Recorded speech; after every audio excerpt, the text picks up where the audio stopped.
नमस्कार दर्शक बंधु आपण मानक सर्वे भवन्तु सुखिना चैनल को स्वागत जनावछि। दर्शक बंधु प्रत्येक मनुष्यर जीवन में वास्तु अत्यंत गुरुत्वपूर्ण। एपरी परिस्थिति रे समस्ते चाहती जे से केबे भी टंका अभाव रुहंतु नहीं।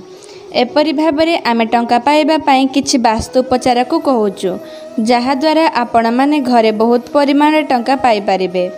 आपण मानक घरे केबे भी अभाव रहइबो नहीं।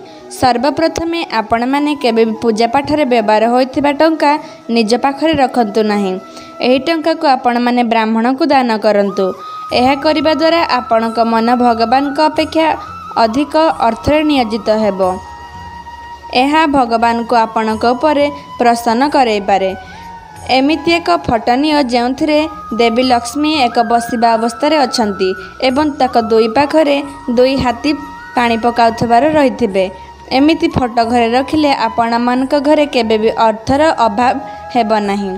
एहा व्यतीत राति रे निज घरर रोषेई घरे मैला बासनकुसन रखंतु नहीं, अर्थात केवल राति रे बासनकुसन सफा करंतु, नचेत व्यवसाय रे क्षति होई पारे।